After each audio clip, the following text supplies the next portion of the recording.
ಹೇಳೋಕ್ಕಾಗದೇ ಇರೋಷ್ಟು ನೋವಿದೆ. ತುಂಬಾನೇ ಅಳು ಬರ್ತಾ ಇದೆ. ನಮಸ್ಕಾರ ಗುರೂಸ್. ವಿಶೇಷ ಏನೂ ಇಲ್ಲ. ವಿಶೇಷ ಇಷ್ಟೇ. ಮೊದಲನೇದಾಗಿ ನಾವು ಮನೆ ಖಾಲಿ ಮಾಡ್ತಾ ಇದ್ದೀವಿ. ಎರಡನೇದಾಗಿ ನಾನು ಬ್ಲಾಗ್ಸ್ ಮಾಡಿ ತುಂಬಾ ದಿನ ಆಯ್ತು. ಬಾರೋ ಅಪರೂಪದ ಮುಳ್ಳಂದಿ ಬಾಬಾ ಬಂದಣೋ.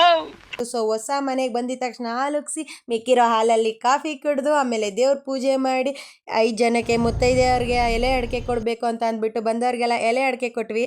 ಸೊ ಅದೇ ಗ್ಯಾಪಲ್ಲಿ ಸ್ವಲ್ಪ ಕಾಲೇಜ್ಗೆ ಹೋಗಿ ಬರೋದಿತ್ತು. ಸೊ ಕಾಲೇಜ್ಗೆ ಹೋಗಿ ಬರೋ ಅಷ್ಟರಲ್ಲಿ ಜೋರು ಮಳೆ ಬರ್ತಾ ಇತ್ತು. ಸೊ ಅದೇ ಖುಷಿಯಲ್ಲಿ ಸ್ವಲ್ಪ ಮಳೆಲೂ ನೆನ್ಕೊಂಡು ಮನೆಗೆ ಹೋದೆ. ಮನೆಗಂದ್ರೆ ನಾನು ಹೊಸ ಮನೆಗೆ ಹೋಗಿದ ತಕ್ಷಣ ನಮ್ಮ ಅಜ್ಜಿ ಮತ್ತೆ ನಮ್ಮಮ್ಮ ನನ್ನ ಬ್ಯಾಡ್ ಕಮೆಂಟ್ಸ್ ಆಗ್ತಾ ಇದ್ರಲ್ಲ. ಸೊ ಆ ವ್ಯಕ್ತಿಗಳ ಬಗ್ಗೆ ಕೆಲವು ಮಾತಾಡಿದ್ರು, ನೀವೇ ಕೇಳಿಸ್ಕೊಳ್ಳಿ. ಬಿಡ, ಅವ್ರು ಬೈತಾರೆ ಅಂತ ಅವ್ರ ಥರನೇ ನಾವು ಬೈದ್ರೆ ಅವ್ರ ಅಪ್ಪ ಅಮ್ಮ ಅವ್ರಿಗೆ ಕೊಟ್ಟಿರೋ ಸಂಸ್ಕಾರ, ನಮ್ಮ ಅಪ್ಪ ಅಮ್ಮ ನಮಗೆ ಕೊಟ್ಟಿರೋ ಸಂಸ್ಕಾರ ಡಿಫ್ರೆಂಟ್ ಏನಿದೆ? ಭಾಷೆಗಳ ಮೇಲೆ ಅದೇ ಹೇಳ್ತಾ ಇರ್ತಾರೆ ಪದೇ ಪದೇ, ನಿನಗೆ ಎಲ್ಲಿ ಸಾಕದ್ದು ಗಾಂಡು ಅಂತ ಅಂತಾರಲ್ಲ, ಹಂಗನ್ ಅವ್ನು ಯಾವನೋ ಸ್ವಲ್ಪ ಬ್ಯಾಡ್ ಕಮೆಂಟೇ ಹಾಕ್ಬಿಟ್ಟಿದ್ದ. ಅದಕ್ಕೆ ಸ್ವಲ್ಪ ನಮ್ಮ ಅಜ್ಜಿ ರೊಚ್ಚಿಗೆ ಎದ್ಬಿಟ್ಟು ಸ್ವಲ್ಪ ಬೈದು ಹಾಕ್ಬಿಟ್ರು. ಯಾರು ಬೇಜಾರು ಮಾಡ್ಕೋಬೇಡಿ. ಇನ್ನೇನು ಎಷ್ಟೊತ್ತು ಅಂತ ಸುಮ್ಮನೆ ಕುತ್ಕೊಳ್ಳೋಕ್ಕಾಗುತ್ತೆ, ಕೆಲಸ ಮಾಡಲೇಬೇಕಲ್ವಾ. ಯಾಕಂದರೆ ಮನೆ ಶಿಫ್ಟಿಂಗ್ ಅಂದರೆ ಇನ್ನು ಹೊಸ ಕೆಲಸ ಇರುತ್ತಾ, ಅದಕ್ಕೆ ಸ್ಟಾರ್ಟ್ ಮಾಡಿಬಿಟ್ಟಿದ್ದೀವಿ ನೋಡಿ ಆಗಲೇ ಕೆಲಸ. ಸೊ ಗುರೂಸ್ ಫುಲ್ ಸುಸ್ತಾಗಿಬಿಟ್ಟಿದ್ದೀವಿ. ಯಾಕೆಂದರೆ ಮನೆ ಶಿಫ್ಟ್ ಮಾಡ್ತಿದ್ದೀವಿ. ಯಾವ ರೇಂಜಿಗೆ ಅಂದರೆ ನೋಡಿ ನೀವೇ, ಇದು ನಮ್ಮ ಮನೆ ಅವಸ್ಥೆ ನೋಡಿ. ಮನೆ ಶಿಫ್ಟ್ ಮಾಡೋದು ಎಷ್ಟು ಕಷ್ಟ ಅಲ್ವಾ ನೋಡಿ. ಬೀರನ್ನು ತೊಗೊಂಡು ಹೋಗ್ತಿದ್ರೆ ಎಷ್ಟು ಕಷ್ಟ ಆಗ್ತಿದೆ ಅಂತ. ಇಂತಹ ಹಲವು ಸಂಗತಿಗಳ ನಡುವೆ ನಮ್ಮನ್ನ ಕಾಡುವಂತಹ ಕಟ್ಟ ಕಡೆಯ ಪ್ರಶ್ನೆ ಹೀಗೂ ಉಂಟೆ.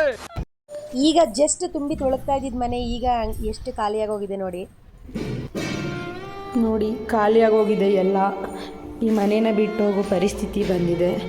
ಸೊ ಆಲ್ಮೋಸ್ಟ್ ಕೆಲವ್ರಿಗೆ ಗೊತ್ತಿರುತ್ತೆ ಗುರೂಸ್, ನಾವು ಒಂದು ಮನೇಲಿ ಬಾಳಿರ್ತೀವಿ ಅಂತ ಅಂದರೆ ಆ ಮನೇನ ಬಿಟ್ಟು ಹೋಗೋದು ಎಷ್ಟು ಸಂಕಟ ಆಗುತ್ತೆ ಅಂತ. ಏಕೆಂದರೆ ಆ ಮನೇಲಿ ಇದ್ದ ನೆನಪುಗಳು, ಖುಷಿಗಳು ಯಾವುದನ್ನೂ ಮರೆಯೋದಕ್ಕಾಗಲ್ಲ. ತುಂಬ ನೋವು ಕೊಡುತ್ತೆ ಆ ಮನೇನ ಬಿಟ್ಟು ಹೋಗಬೇಕಾದ್ರೆ. ಅದು ನಮ್ಮ ಸ್ವಂತ ಮನೆಯೇ ಆಗಿರಲಿ, ನಮ್ಮ ಬಾಡಿಗೆ ಮನೆಯೇ ಆಗಿರಲಿ, ಆ ಮನೆಯಲ್ಲಿ ಕಳೆದಿರೋ ಪ್ರತಿ ಕ್ಷಣಗಳು, ಪ್ರತಿ ನಿಮಿಷಗಳು, ಖುಷಿಗಳು, ಅನುಭವಗಳು, ನೋವುಗಳು ಯಾವುದನ್ನು ಮರೆಯೋಕ್ಕಾಗಲ್ಲ.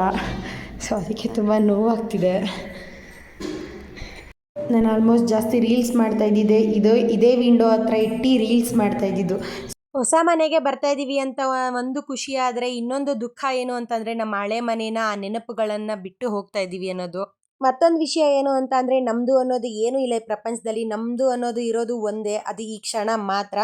ಹೋಗ್ಲಿ ಬಿಡಿ, ಇಲ್ಲಿಗೆ ಈ ವಿಡಿಯೋನ ಮುಗಿಸ್ತಾ ಇದ್ದೀನಿ. ಹರೇ ಕೃಷ್ಣ ಅಂದ್ಕೊಂಡು ಇಷ್ಟ ಆಗಿದ್ರೆ ಶೇರ್ ಮಾಡಿ, ಲೈಕ್ ಮಾಡಿ.